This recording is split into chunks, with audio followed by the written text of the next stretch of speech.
I want to welcome everybody. My name is Monica Hampton. I'm the Executive Director of the Furniture Society, and I'm calling to you from the Hudson Valley up near Millbrook, New York. And Pam Robinson, do you want to also introduce yourself as Furniture Society folk? Sure. Sorry about that. I was putting something in the chat. My name is Pam Robinson, and I'm the Education Director for the Furniture Society. I live in Chicago. So I want to welcome everybody to this partnership program between the Furniture Society and the James Renwick Alliance. We are thrilled to be doing this program in partnership with the JRA.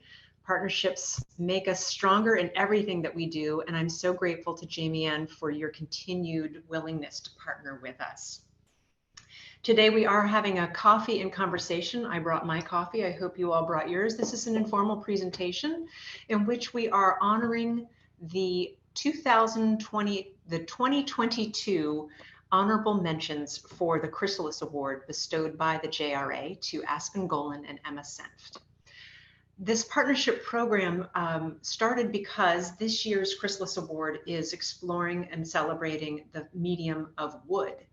And it happens that I was one of the jurors. Nava Milliken from the Museum for Art in Wood in Philadelphia and Fleur Bressler were the three jurors that were asked to sift through all the candidates. And it was a rigorous process of vetting the candidates. And we were thrilled with the pool that we had to look through, but it made it that much harder. But let me tell you a little bit about the Chrysalis Award itself, in case you don't know. The Chrysalis Award was created by the James Renwick Alliance for Craft to promote and inspire US-based emerging craft artists. Emerging, in air quotes, is defined as someone early in their professional artistic career with no regard to age, who has not had a solo museum exhibition or exclusive representation by a commercial gallery. The ideal candidate demonstrates excellence in their work and a commitment to developing in unique and dynamic ways. And as I mentioned, each year the award has a distinct theme, and this year's was wood. So with all of those tall orders for reviewing the candidates, it was really challenging for us to select somebody. And this year's 2022 Chrysalis Award went to sculptor and jewelry designer Morgan Hill. But the candidates were so strong that we wanted to do a special call out and a celebration of Aspen Golann and Emma Senft. And personally, I'm thrilled to welcome both of them as members of our organization. And we just featured Emma herself as one of our featured members. You can check out our website to see more about her work. Although after today's presentation, I think you'll know plenty. And it is also my pleasure to say that Aspen is and you heard it here first, she's one of our very new board members of the Furniture Society. So that gives me great pleasure to have been involved in the selection process. It was such an honor. Thank you, Jamie Ann, for including me in that.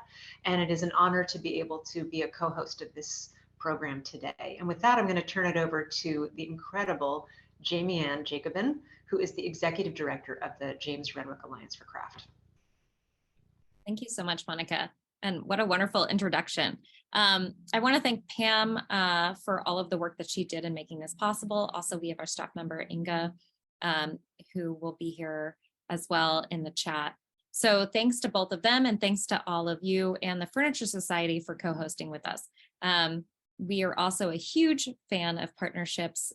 We partner all over the country, and we represent all craft mediums. So the Alliance is really about the education, appreciation, and connoisseurship of American craft, to include wood and all mediums. If you have any questions throughout the chat, I do ask that you put them in the chat over here. You can see that's where people were originally saying hello, but we will be asking questions at the end and including questions from the audience. So please put those there. With that, I would like to introduce Emma first, who is going to be showing us a little bit of her studio and telling us about her work. We were so excited to have Emma's beautiful furniture featured as our honorable mention for the Chrysalis Award. And Emma is in the process of moving studios, and so we're so thankful that she can join us here today. So Emma, I'm gonna let you take it away. Cool, thank you. Let me just Awesome. Can you see my slides? And you can hear me? Nice. Thank you so much. Thanks everyone for being here and thanks for inviting me. I make furniture, sculpture, and installation in a kind of ever expanding media, but my home material is wood and I come from a furniture background, and that's kind of the context that I often think about my work in. I'm in Madison, Wisconsin currently. I just finished my MFA at UW-Madison, and as Jamie Ann said, I'm currently packing up my studio and home. So the work on the screen, and I will come back to it, is from my thesis show last month. And there we go. We had kind of discussed starting with a bit of a studio tour to give some context to the work. And since I'm packing up to move and leave town, my studio, which I am in, is currently in a kind of explode and contract phase of packing. So that on the right is not a photo I'm particularly proud of, but just like a little bit of a window into the mayhem. And then on the left, because facilities are important to my work, I wanted to share, and because I don't have a lot of studio to show at the moment, I wanted to share some of the spaces at UW that I have been inhabiting for the last couple of years. So on the left is part of one of the machine shops here. And as a grad student, I have like a personal studio that I work in. I have access to the machine rooms. And then these photos are of the bench room, which is like the classroom and also kind of like the hub of the community space, in my opinion. This past semester, I got to TA the beginning wood class with Katie Hudnall, and it was really, that was like really lovely. And so having kind of the opportunity to either work alone in my studio or come out and work in a more communal space has been really valuable to me. As has grad school is really wonderful for having like almost 3 full years of reliable access to good quality facilities. And that goes beyond wood. These are photos of the weaving studio that I made a lot of use of while I was here, and the metal studio, paper making, all kinds of stuff. So yeah, these studios and these spaces have really kind of supported my material exploration. Excuse me.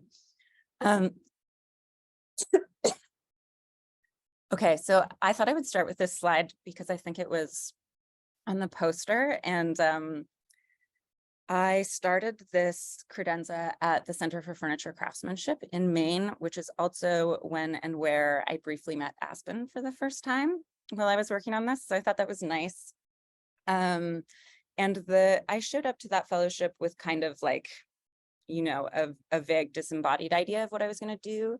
But the research that led to this piece of furniture also led to a series of sculptural panels and small sculptural forms. And so thinking about space and studio, and as I'm leaving this place, I'm thinking about how I will access these things going forward. Schools and craft schools and residencies have been really important for me so far. They're really how I've accessed like high-end shops.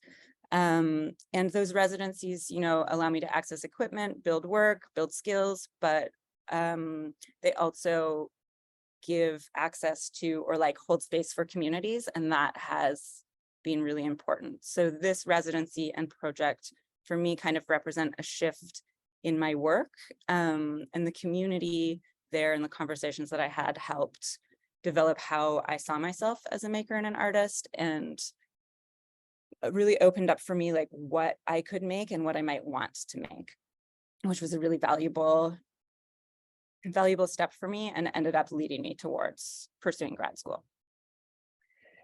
So when I arrived in grad school, I was really deep into my carving practice coming out of that last series. And I knew that I wanted to push myself to work a little more three-dimensionally and a little more sculpturally. So I launched into a series of small sculptural explorations, kind of in tandem with and led to this coffee table. So, you know, this table has this intersection vertical elements with the horizontal plane, each kind of cutting each other. And I was trying to kind of integrate the sculpture into the form of the furniture more than feeling like an applied surface. And this idea that the form and the sculpture here both like interrupts the function of the table and adds maybe new function and new forms of interaction as a table. In all my carving, the texture and surfaces have led me to questions of tactility and interaction. And I'm really interested in how we perceive touch, or that kind of when we see something, how we project like what that might feel like to interact with. So those thoughts around carving led me to this exercise of recording my own body, my own touch onto otherwise pretty formal explorations. I moved to Madison in August 2020.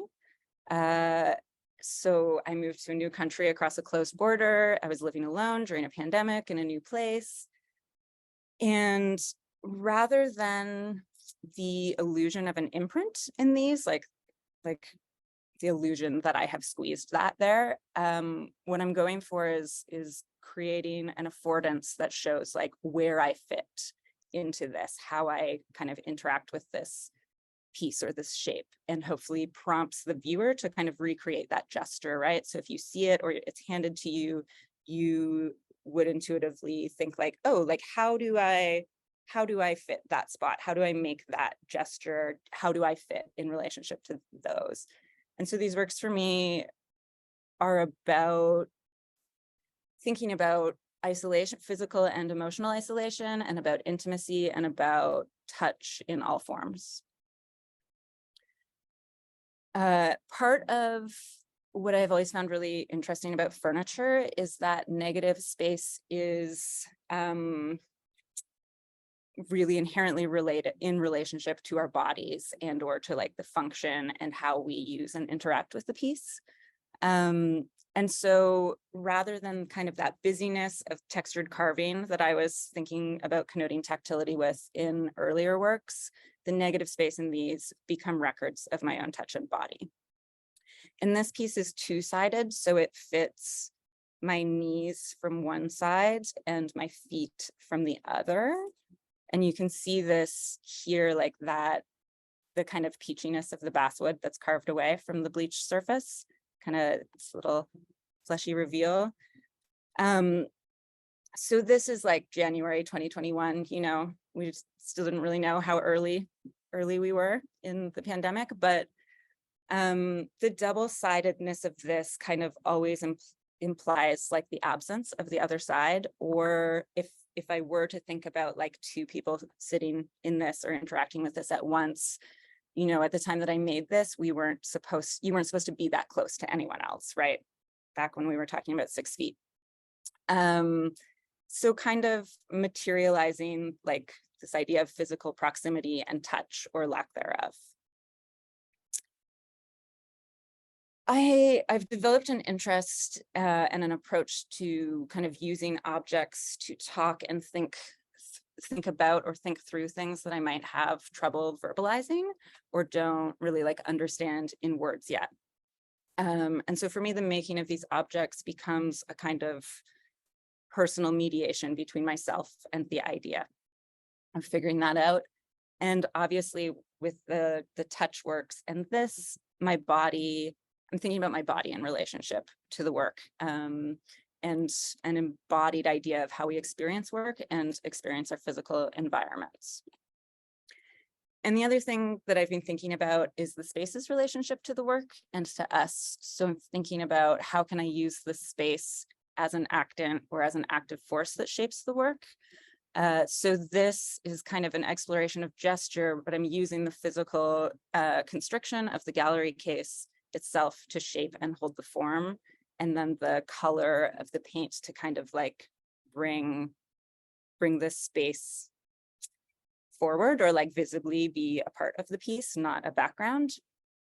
So my work now, as I see it, I think a lot about the relationship between our bodies and the built environment and how we experience it, move through it. So I want to maybe use the rest of the slideshow to share a little bit from my thesis show, which mounted at the beginning of April. So I have a gallery plan on the right, which I'm hoping is going to like help understand the overall idea and installation, or like what I was thinking about spatially with the installation. This gallery it's in one of the art buildings on campus, and that the floor that it's on is kind of like a track, you know, like it's like an oval or a big rectangle that you can just walk in a circle forever. It's a continuous hallway with this gallery that cuts across the middle. So people, when it's open, people use it as a shortcut to cut between classrooms and bathrooms and whatever. And I was really interested in that ability to install work in what is a gallery, but has the opportunity for like happenstance interaction, where most galleries, you know, the only way people find themselves in there is if they like went to look at artwork. And so I wanted to think about engaging that like flow or movement through the space. So on this map on the right, these two larger curves represent these railing forms that you see in the photo here.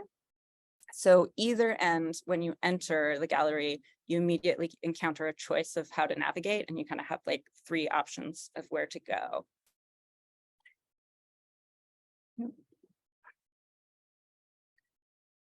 And I was thinking about how I could using those railings, how I could kind of force or encourage people to move, not just when they're passing through the space, but when they're there engaging with the artwork, to move around the space and see works both from afar and up close, to find themselves maybe with something in between them and what they want to see, and have to navigate around that in an intentional way that might draw their awareness to their body in the space.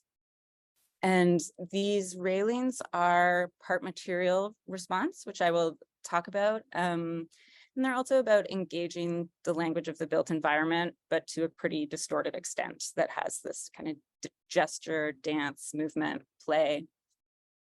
I couldn't really get a photo with both of them in it in a clear way, but there's a height difference between them as well. So there's kind of a difference in how you experience that like barrier or movement with your body, but generally they kind of like guide you through the space. The top part, the bottom part is are steel, which I bent, but the top parts are made up of warped closet rails that I sought out from hardware stores around Dane County. So this started with kind of a chance encounter with a super curved warp rail, and I find like a delightful sense of refusal in a material that is like so blatantly defying what industry is demanding from it. There's something like joyful and comedic in that for me. And so I started to look for more of these kind of like comedically unusable things, and the finding process and responding to that material. And what I find has become a really important part of my practice, both with these and other materials. So coming back to this idea of space and how we make things work, or studio access, I've never made anything this big before. So you can see I'm really like using any space that I can eke out to make this work. And I started by laying out these rails that I had collected end to end to kind of exaggerate the distortion of the line and compose it. And it's really important for me that these are found line. Like it's not about me manipulating to create this line, but it's about finding something and framing that and presenting it. So once I have this kind of like laid out, I cut that joinery, and then I had a chance to bring it into the gallery and mock it up so that I could try to feel how it would be in the space, and lay out the leg design, because there's like a pretty intense variation in height as well as side to side. And then this is back to the bench room. This is how I cut and fit each joint. So very grateful for the amount of space that I had access to here, and not entirely sure how I would have done it otherwise. And then back to the gallery space. Among the kind of spatial installation that leads you through, there's these kind of focus points of more detailed, like domestic components of the world that you would recognize. So these are electrical cords kind of twisting and kinking out of the wall. And same series, but kind of further down the spectrum of abstraction, there's this burnt countertop on the scaffolding structure with a felted stove grate. So material translation has become an important part of that kind of object meditation, and adding a sense of kind of, it's recognizable, but it's adjacent to the world we know.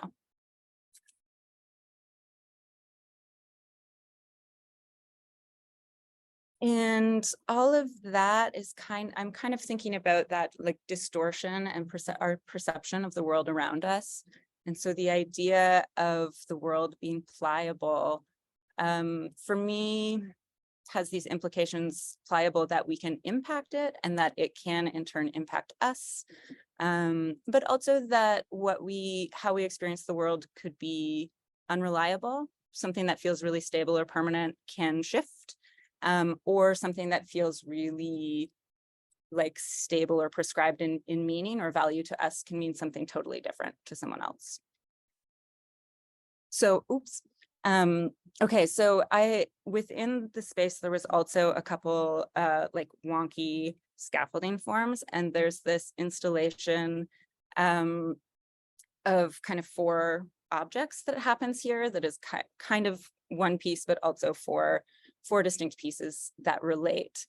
And so there's the pink blanket that's kind of folded over the batting is a cast of a wall in my studio that kind of translates this readable surface of the history of all the there must be over a decade of kind of screw holes in this surface. And so for me, I was interested in kind of like what I'm inheriting in this space and how I can take these like rigid architectural walls and make it into something like soft or that can drape over the body or kind of skin-like.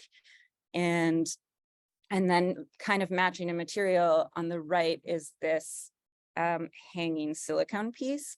And in the show, people kept asking me if it was wax. Like I realized I'm so interested in this material for how it can drape and how I can leave it some material autonomy. So I can like choose to make this form that then reacts to gravity, reacts to the form that it's hung over.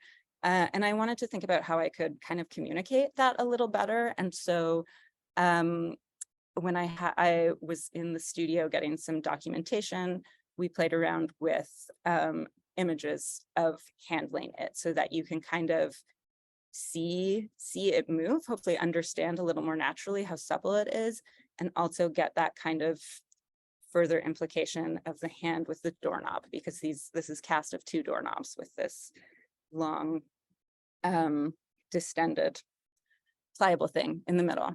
So again, thinking about tactility and how I can like communicate materiality to a viewer. And then back to those pieces, just this close-up of those 2 pieces, thinking about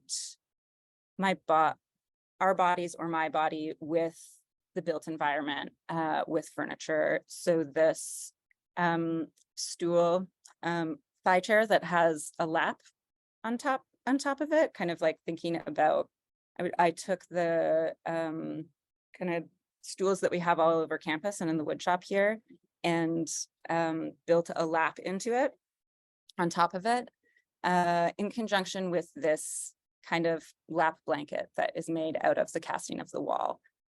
Both thinking really differently about like the softening of the built environment and this this kind of like removing and applying or re-applying of rigidity and structure and suppleness, and exploring that lack of structure.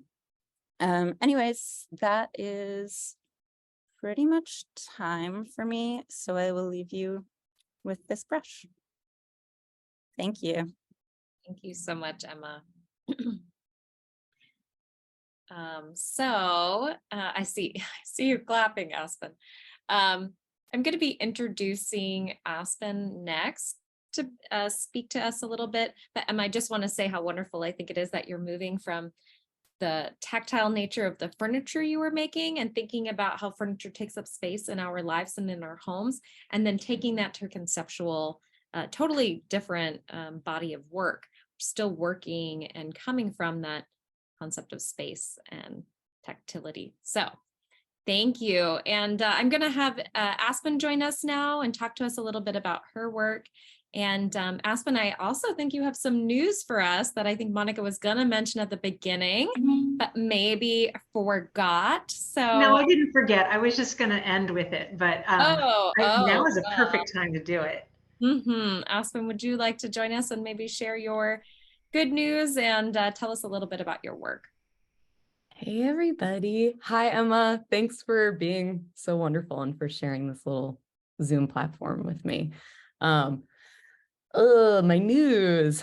Hey, so there's a really exciting award given by United States artists and the Maxwell Hanrahan Foundation called the Award in Craft, and I was a lucky recipient of it this year for 2023. So there are 5 craft artists who win it every year, and I really recommend checking out the other people who won it for obvious reasons. They're super cool. And you're about to hear me ramble about my work for a little while, so you'll already have that deal. But yeah, that was the news, right? Yeah, I was going to spill it for you, but I'm glad that I was going to spill it for you at the end. I didn't want to front load too much. We're so proud of you.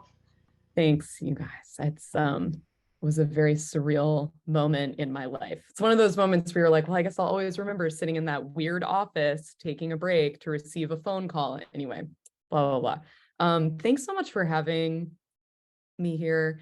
I, like Emma, I'm actually in the process of moving studios right now to share a studio with a really amazing furniture maker you should all check out, named Owen Harris. But yeah, so it's all just boxes. So this is a picture of my studio.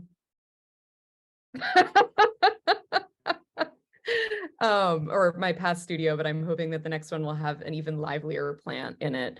But I'm going to go ahead and share my screen. Is that working? Great. It seems like the more time I spend on Zoom, the worse I get at it, unfortunately. But yeah, so I'm just going to take you through my practice a little bit and through my studio. And then, yeah, I think the Q&A part is always kind of like the most casual and fun aspect of this type of thing. So I'm going to try to get through so that we can get to it. So anyway, yeah, my name's Aspen Golann. I'm a furniture maker, just starting to become more of like a wood sculptor than a furniture maker. But one thing I can say with consistency is that ever since I was a little kid, I've had this total fascination with making things from scratch. And I think it still underlies a lot of my work, but it used to be even more like pathological than it is now. So for example, weaving was the first craft that really caught my attention. And when I decided I wanted to learn how to do it, like the first thing I did was buy a sheep. So I know a lot of you have already met my sheep via Zoom, but I just feel like it is the best way to introduce my really specific approach to furniture and sort of how I got into it so late in life. But this is Liesel here in the front. She's my sheep. I don't know the other sheep. She photobombed. But I learned a lot from and with Liesel, sort of things that, you know, now that I've seen Emma's work too, I feel like even more things that tie us together, sort of these ideas of material space, how to process wool, how to dye. These are blankets that we made. I say we, me and Liesel. And there are these sort of place-based blankets that I wove where I would visit a person's property and forage for dye plants and dye Liesel's wool and then weave a blanket from them that kind of was like a reflection or a portrait of their landscape specifically. And I know this is old work. It's from about 10 years ago before I took a long break to teach high school and then started furniture making. But I think it still comes from a really similar place to the work I make now, in that I still obsessively make stuff from scratch, but now that stuff is furniture. So this is, again, a great example of obsessive material focus, and it's a Windsor chair.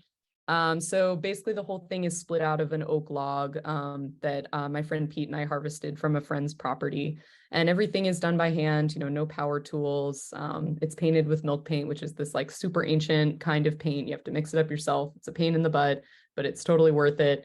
So do a lot of carving. And, even I think that translates to this, very visually different piece of furniture. It's also all handmade, carved and turned mahogany, but, and like about 1,000 brass pins and birch inlay and all of horsehair upholstery. Thing is full of horsehair. And I know this style is like very maximalist by definition, but I really like to build pieces that have sort of an elegance in their overall form. And I think from a distance that these pieces of early American furniture do have that. And so then, it basically from a distance, it has a sense of sort of almost like Danish modern simplicity. But then as you get closer, you start to see all this heinous detail, like these brass pins and acanthus leaves and whatnot.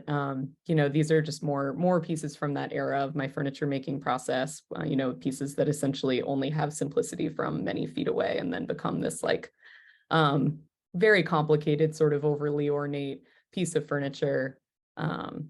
And yeah, I just love showing its little toes. Love these guys. So I'm just going to end that era of making with this piece to say that there's sort of nothing subtle about this era of furniture, right? I think that when I look at this piece, I can see that I really went off the deep end, in terms of old school furniture making. But I do love how chunky and flamboyant it is. I love how unafraid of ornamentation this era of furniture maker sort of was. But I think that this piece also is important to me because it marked this moment of like extreme burnout, because I don't know if you're all going to agree with me, but making furniture is really, really hard and totally exhausting, and it takes months and months. And this thing, I think, was one of the very first pieces. This is the very first piece of furniture that I finished. And it just pushed me so far out of my comfort zone, and I needed a stress release. So I started airbrushing when I found a airbrush on the side of the road on my way home from North Bennet Street School. So it felt very fortuitous. And so I started making these like big, fast pieces that still reference furniture and are sort of playing with this relationship between furniture and the body. This one I particularly like. Emma's into this one, which is a good sign. And that airbrushing like very clearly led right back to wood in the form of sand shading and marquetry. So, that for those of you who need me to explain that to you, I always feel silly in these contexts explaining what marquetry is, but when you like cut up very thin veneers, and then sand shading is when you burn the edges and join them back together. So this is the beginning of a stack of pancakes, also my first piece of marquetry. But the reason I show it is that I think that the playfulness that you saw in those airbrush pieces, it always precedes these major breakthroughs in my work. And so that, basically it led directly to marquetry imagery, then being recontextualized and incorporated into furniture that directly as a physical object, like blends the body with furniture. So here you see like a face incorporated into a chair back, and then the chair back kind of taking on the physical characteristics of a human through like the placement of the face. And then this is a really amazing meme that I saw recently that seemed like it really sort of encapsulated a piece of my furniture making practice, which is as I was at North Bennet and like engaging with the fact that I was sort of a marginalized person in that field, and also that I was falling in love with this like really iconically, almost like disgustingly elaborate form of furniture making, I started to think about like the social context, right, of this work, and like, can it possibly be disassociated from the misogyny and racism and classism of the era that it emerged from? And the answer, I think, essentially is no. And so, believing that all objects and like their aesthetics are products of the culture that produce them, led me to sort of start thinking about my education at North Bennet as I know this doesn't sound harsh, but sort of felt like I was being trained in like the aesthetic language of this white colonial power, and sort of recognizing that while I was being trained in that language, I could use it, and I could use that visual language however I wanted, including to talk about history and talk about myself. And so my goal sort of has become work that like celebrates and critiques the circumstances of like its own invention. And so utilizing these traditional styles without repeating their histories of like domination and colonialism.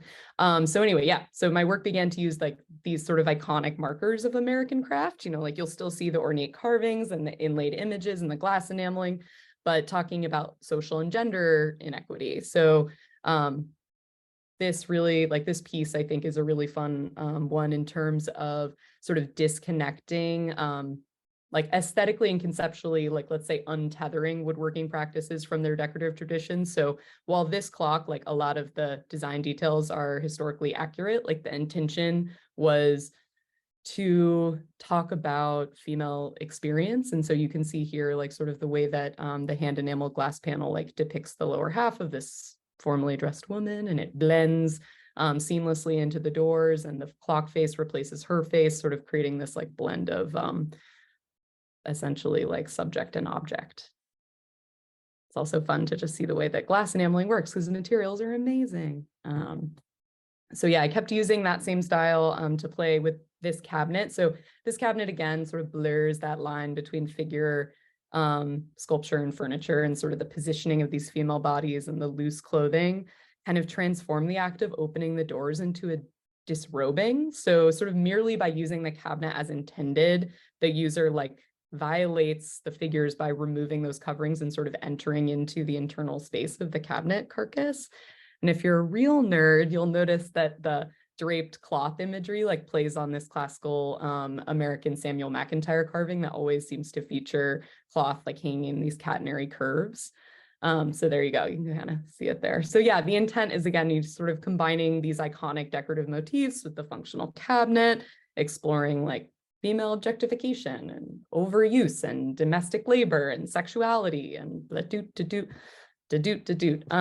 So yeah, many of my larger pieces speak to female experience specifically. So drawing on the ways that furniture fulfills these stereotypical female gender roles. Furniture welcomes, it hosts, it bears weight, it's seen and not heard, its sphere is domestic, its beauty is power, and its labor is totally invisible. So in this particular piece, it's like this reimagining. I bet everyone has at least seen these in thrift stores, if not in their like grandparents' houses, right? This like Hitchcock painting style of the gold on black. But in this version, I was sort of blending these contemporary designs into the traditional fruit and garden motifs. And I feel like I should cut it, but I'm not going to. Okay, aerobac settees were super popular in the 1700s, but they were like not as practical seating, but more as like foyer decoration. So it really already starts to be like, is this a piece of furniture? Like, is this just a wealth, like a symbol of wealth? And like, anyway, so you start to play with furniture, like what is it for? Is it functional? Is it instead like this sort of social message? Is it just a way to condition the people entering your house into thinking of you and your family in a specific way? So anyway, the paintings in here are essentially trying to depict the settees like dual roles, right? So these like both offering and withholding these symbols of like prosperity and hospitality to the viewer. So yeah, ever since COVID hit, I've been doing a lot of technical experiments and making like smaller and weirder stuff and like diving super deep into play. I bet a lot of you have seen my freaky brushes. So my newer work like really continues to combine like all these mediums and like push the boundaries of sculptural and functional work for some of my sweet little brush babies. And I've really been enjoying playing with these spoon and brush forms. And I think that it has like really interesting ties still to domestic space and stereotypically female labor. I also think that there's a part of me, I know there's a part of me that especially loves like applying the traditional skills I learned in fancy, super inaccessible furniture school to these objects that are like symbolic of domestic labor. I would say that another thing I started to do just generally during the pandemic was make smaller works. And I think that, I know it sounds strange, but the pain and unrest of those 2 years really helped me give up on the idea that there's like a hierarchy to making. Like big is not better than small, useful is not better than sculptural, like utilitarian, not better than playful. it's all nonsense. And I think that those unspoken hierarchies were really affecting what I saw as valuable for a very long time. And it's problematic because for me, these loose and playful pieces lead to bigger developments in my work. Yeah, I also got really sucked into brooms. Let's see. So I think like one last thing I'll say about play. Carl Jung has this quote that I'll totally butcher, but he said basically that everything new emerges from the play instinct. And I think that as a person who like loves practice, like tangible material and control, I have to very intentionally invest in like the chaotic, hyper-personal part of my brain that plays with the thing that it loves. And so I do make these little nods to function while also making things that aren't really about function at all. And for me, that's like the perfect balance. I'm also been learning mirroring. So this is a mock-up of like glass enameled with mirrored background, because one can't stop once one starts with this hot mess called furniture making. And I guess the last thing I'll say is just that I also run a nonprofit now, because anyway, because basically the idea is like, I've had a really wonderful experience in furniture making so far, but I was desperately terrified the second I started to enjoy furniture, feeling that there's no way that this thing is going to be sustainable for me. Sure, I can pay to play while at school, but that doesn't mean that I'm going to be able to make furniture when I graduate or like continue to love this thing. And so that like fear really inspired me to start this project when I was basically after I'd already sort of gotten over that fear for myself personally, but still remembered it very tangibly. So anyway, what we do with Chairmaker's Toolbox is basically a project that provides like free tools, education, mentorship for BIPOC, non-binary, gender expansive, and female tool makers and chair makers looking to like learn how to get into green woodworking. So yeah, we do teach a lot of classes.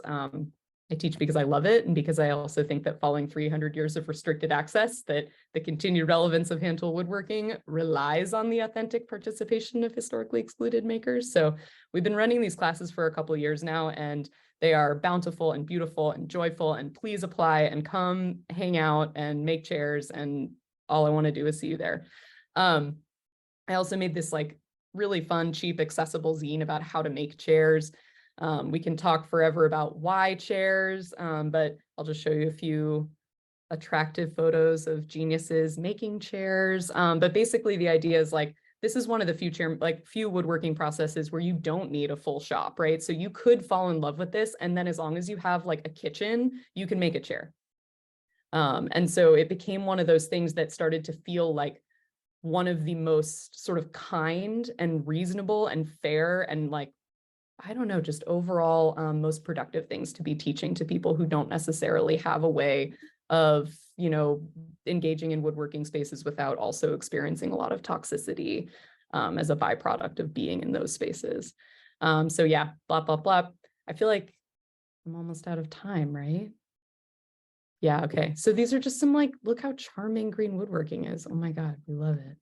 We love it so much. It's so easy. Look, me and Kelly just looking at chairs together like dweebs.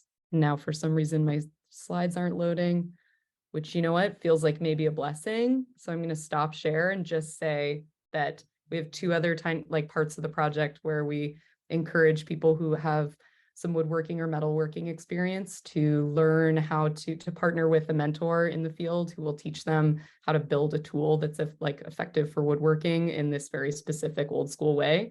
And then it becomes yours completely, and you can use it to like fund your entire existence as a furniture maker and do your own thing. We also collect old tools and redistribute them to emerging makers. So if you're looking for tools or you have tools, hit us up. Anyway, that's me. I'm Aspen. Thanks for listening. It's hysterical, Aspen. You had me cracking up the entire time. It was unintentional.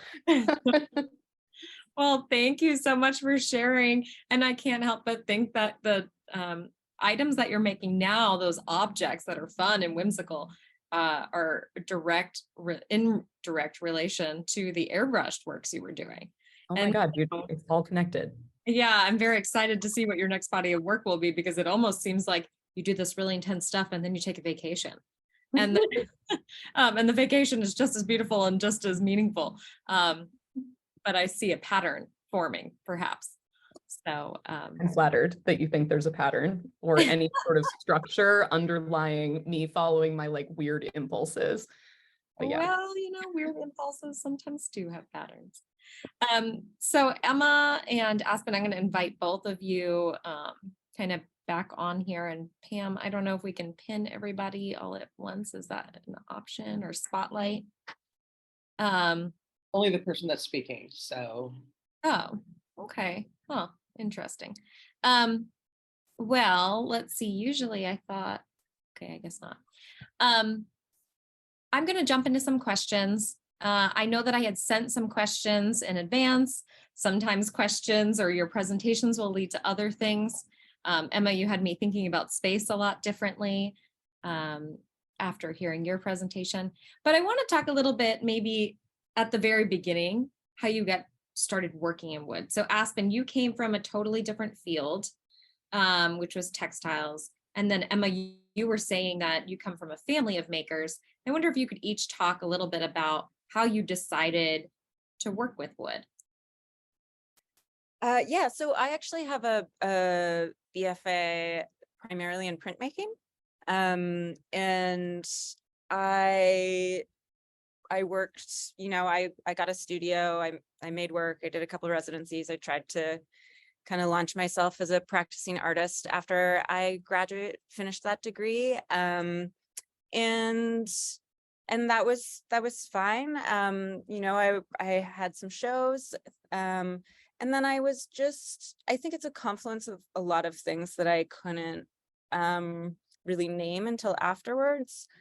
But I was grieving a loss of someone close at the time, and I just needed a break, basically. I felt like I needed a change, and there's a trade school for cabinet making in Montreal, it's government funded, it's really industry oriented.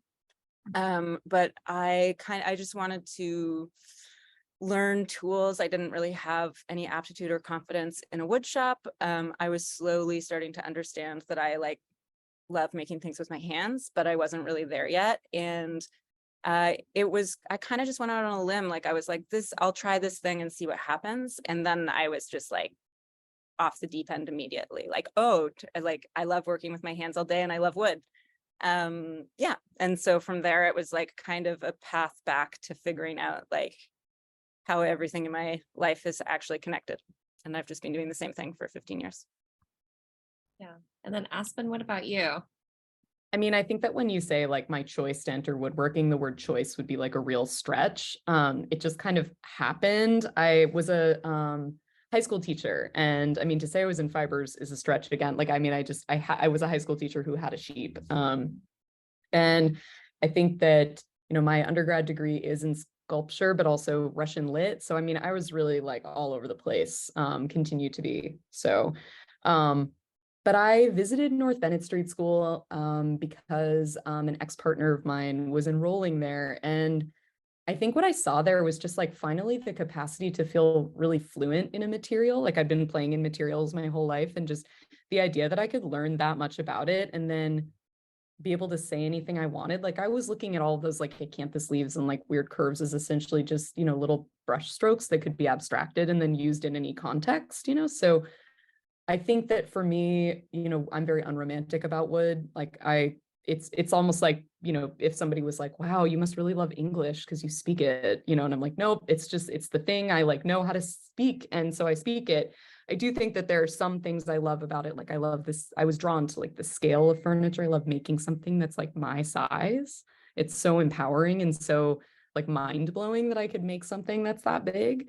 And then furniture itself is this gorgeous balance of function and design, where I'm at times I'm making all of these big decisions, and at other times I'm just being a little silent maker nerd who's sanding or scraping or what, it's these beautiful moments of total visibility and total invisibility. And I think that balance really works for me. So those things speak to the longevity of it. As far as getting into it, I would say it was just showing up and seeing the potential to become fluent felt so compelling that I just had to do it. Also, I was like just old enough that I had some savings and just young enough that I was still willing to make a really dumb choice and get into furniture making.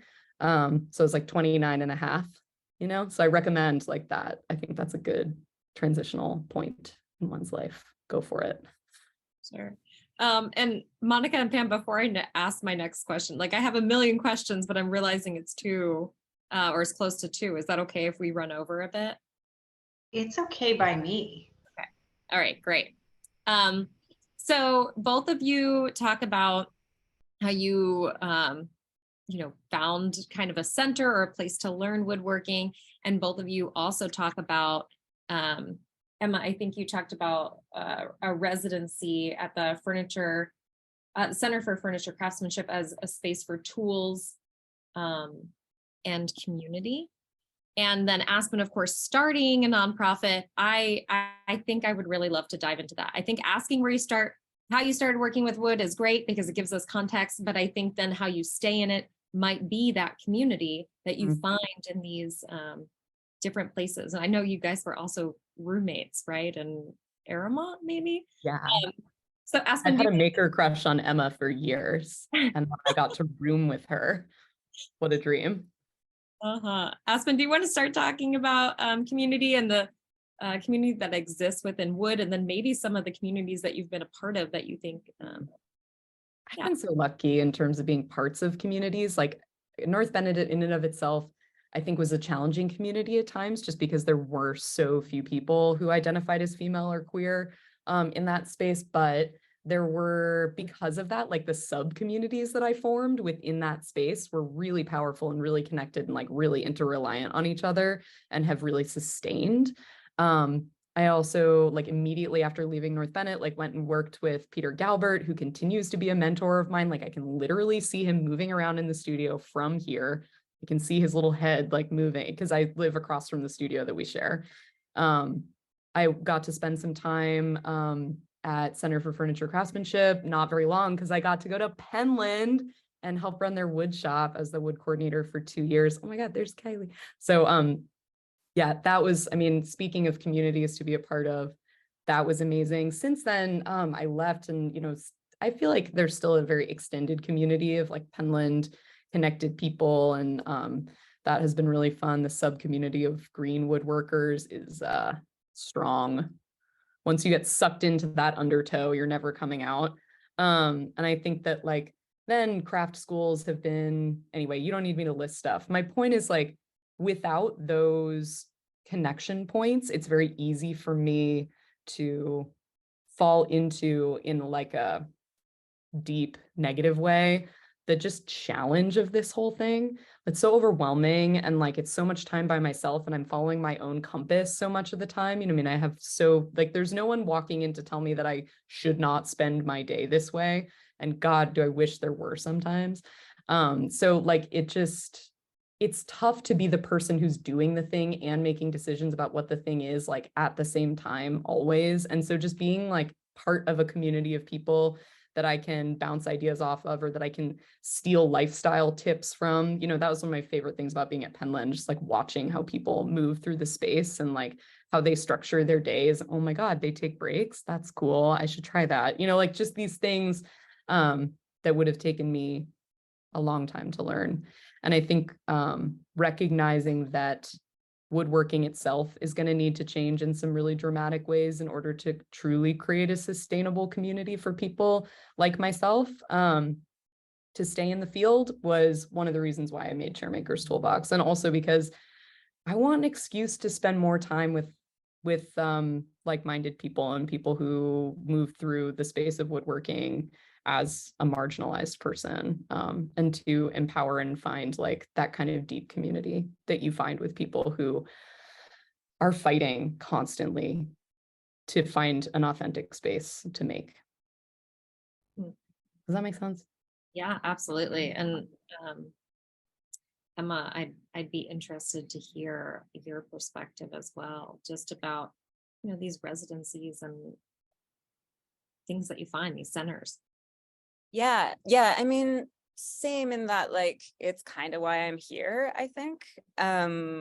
Even before I kind of got into like the fine craft world. And so I'm Canadian, which I don't know if we said that or not, but you know, it's a smaller population, and it's really spread out. And I used to really like look at the States and be like, man, they got so much stuff going on.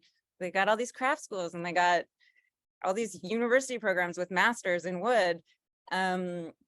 And so I was really excited to have the opportunity to come here and just like meet all these people that I've been following on Instagram, build community. And that's been really fabulous. Every residency, every workshop I've done, being at UW, those like relationships are why I'm here. And that also started like really early, like working in cabinet shops in Montreal, trying to be a self-employed furniture maker in Montreal, and really like, not,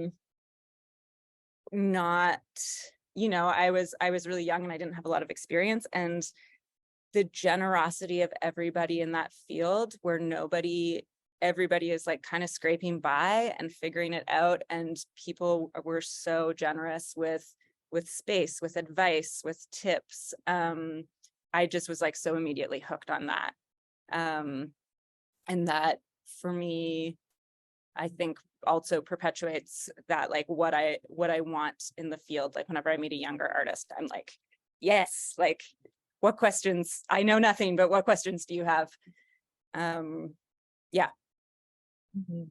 Okay, so speaking of these alternative places of learning, and I feel like this is going to open up a huge can of worms, so we'll try and keep it minimal, but what would you say your perspective on the education system is? Because I think both of you have done both untraditional, and you both have worked in some spheres of traditional ways of learning. I wonder what your perspectives about that are. And Emma, of course, I realize you might have to be thoughtful in your words as you were at the studio there. Everyone can see my main professor on the screen right now. Oh, it's Tom. Yeah, so I wonder if you can talk a little bit about that. And I think, you know, professors have differing views on it as well. Yeah, do you want me to start? Yeah. Okay, yeah, I'm happy to. And Katie is my main advisor currently, and we talk about this all the time. So as I said, I mean, I went through trade school, which was like 15 months, 35 hours a week, you know, like you're full-time learning to make. But I mean, yeah, trade school is a super, I don't want to say anything negative. I found the support and the communities I needed there. I don't want to say anything too negative, but it's a very kind of conservative traditional setting. It was really male. I think there were 3 AFAB folk in my class of like 25. And there were some real rough, it was embedded in a larger trade school. And there were some really rough interactions there. And so kind of transitioning a little more into the like fine craft and art wood world, you know, has provided me with a lot more diversity in the field. I would like to see some more. But yeah, just some like some mentorship that really makes sense. And then, or that like fits me, and I find really helpful. And then in terms of like the actual education style, I found it really challenging when I first got here to see, because this is an art program, right? Students will take like a 3-credit wood course. They're in the shop like 5 hours a week, like maybe 8 if you're lucky. And I was just like, how do you learn anything with this little time, like without like being in the wood shop full time?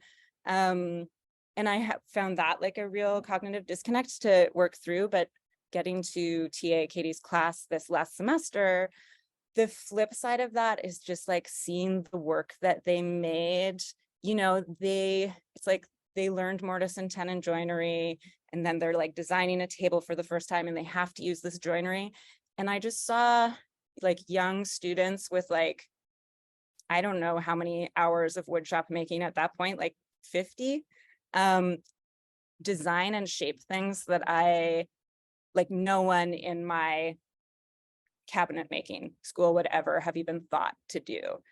There was no discussion of that kind. And so I think being here and getting the chance to like assist teach has really helped me kind of synthesize those views and like what I think is valuable and how to walk that line. That was really long, sorry. No, I think what you're saying is there's value in both, and maybe there needs to be both. For you. Yeah, and I think, I mean, it's really, you know, there's no one solution. And I think it's about like, I think that art schools attract different students, right? And are more comfortable spaces for different people than, and trade school is more comfortable spaces for some people. But it's about like access, barriers to access for both, right? Like if you have the option to do either and both are comfortable spaces to you, then that's perfect. Yeah. Aspen, what are your thoughts? I mean, I think Emma said it really nicely. So, I mean, I think that like traditional education is incredible while you have it, but that it is temporary in its nature and it doesn't train you to, it doesn't give you some of the skills that are absolutely critical to sustaining a business and being sustaining a business, gosh, just being a person who makes things, right? Like that, doing that in isolation, learning how to maintain your own schedule, learning how to handle yourself with care while also pushing yourself really hard. I think that those things are very challenging, and it's easy to underestimate the amount that structure, like what it does for you. So I'll say like craft school and woodworking school are what got me started, and I couldn't have gotten started without them, but my community is what keeps me going. Like I wouldn't be able to continue doing what I'm doing without my community. And I mean that like on a daily, hourly basis. And I know maybe some people are more independently minded. I'm like a very interesting to me, not anyone else, interesting blend of like introvert and extrovert, in that I like need to be around other people in order to remember why I want to be alone. You know, it's like I need both of those things. And so for me, yeah, like figuring out the very specific diet of interpersonal connection versus time by myself that I need in order to be a maker has been one of the like most important projects of the last couple years. Sure. Yeah. All right. So I'm going to ask one more question and then I think we'll wrap up. And I don't know if you'll have the answer. It's kind of a larger question, but I think a lot of times as emerging artists, right, that was what the award was for our Chrysalis. As an emerging artist, I think a lot of people ask you, what do you think the future of your medium is? Or what do you think the future of craft is? And I want to ask instead, what would you like the future to be in wood? So Aspen, I think that you've already been obvious in this, but if you would like to start on this one, that would be great. I mean, there's so many things that I'd like to see. I'd like to see a death of the like toxic perfectionism that seems to pervade all woodworking spaces, and like just sort of kill the internal life of so many objects and people. I also think that like it would be really, really fun to see, and really like, I don't know, sort of humanity building, to see the work of basically like our entire BIPOC community be acknowledged, not now, but like through all of history. So like seeing basically all the furniture history that I was taught be unwhitewashed. Like I would like to learn more about where these objects came from and why they look the way they do and who made them. And I think that all of that is going to create much more of a platform for like a more authentic furniture future. So I think with those things being said, I'm looking for like a less centralized, more chaotic, more personal form of furniture.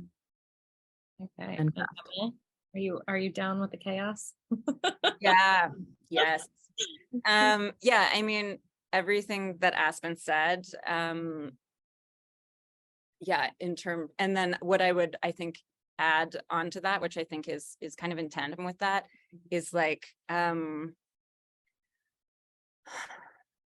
we've talked about community and like how valuable it is to find like-minded people making, right? And like the extension of that I want for everybody is kind of like the broader cultural understanding of, I don't know, like what we do and the role of objects in our lives and like slow, thoughtful, unique ways of working, and the kind of like literacy around making and objects. Like the universal acceptance of your community that you've found. Right. I just want everyone to like me. But, you know, I mean, I think that like there has, what am I trying to say? I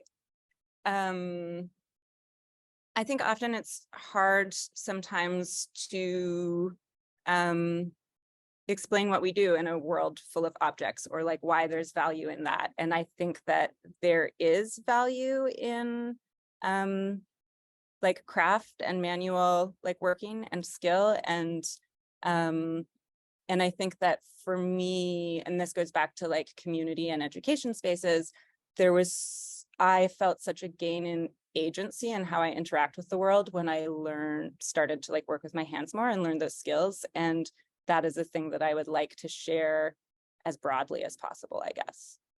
Absolutely. Yeah, I think a lot of artists feel the same way. Mm-hmm. Well, I want to thank both of you, and thanks for staying a little bit late with us today. We are so excited that we can kind of honor you with this honorable mention and continue this award. Our next award is supported by Chris Ripken, who I believe was on the call, and the medium will be fiber. So if you know any people in the fiber community, please send them our way. The application for our Chrysalis Award will be open this summer. Actually, I think next month is when we're hoping to get it out. And I would like to introduce Monica kind of to give a few final farewells and maybe tell us a little bit about the conference that you guys have coming up. Thank you. I mean, aren't these two makers incredible? I'm just so psyched that we have people like you in our field, and that you're young, bright, and shiny, and eager, and you have a lot of thought put into all the actions that you do. So thank you so much for being so great, to you both. And thank you to the James Renwick Alliance for holding things like the Chrysalis Award so that we can acknowledge emerging makers and we can shine spotlights on people who are doing amazing things in new and different ways. And I also just want to do a quick shout out to organizations like the James Renwick Alliance, yes, the Furniture Society, but places like the American Craft Council. We're here to help support makers. And if you like this kind of work, please do your support. I see a lot of familiar names and faces in this lineup of attendees, and I'm sure that each of you are familiar with some kind of organization that supports making in various ways. So please support us. We will try to be that interface between the makers and collectors and programs and schools of making. So thank you so much. Yes, we do have a conference coming up frighteningly quickly, June 8th through 10th in New Orleans. It's our first in-person conference since 2019. I barely have any fingernails left because we're cruising at breakneck speed into the Big Easy, and we will be doing all things furniture, including celebrating Morgan Hill, who is this year's Chrysalis Award recipient, in conversation with Nava Milliken, who was one of our jurors this year. And that program is being made possible by the Bressler Foundation. And Aspen will be there doing a demo, talking Chairmaker's Toolbox and all such things, and a host of other things. And I think Pam, yes, she did. She put into the chat all kinds of things that you can take a peek to see what we're doing. If you can't join us there, we will be continuing to do our online programs throughout the year, and I'm sure more things in partnership with the James Renwick Alliance. So thank you all so much. And thank you for taking your time to spend an hour or so with us.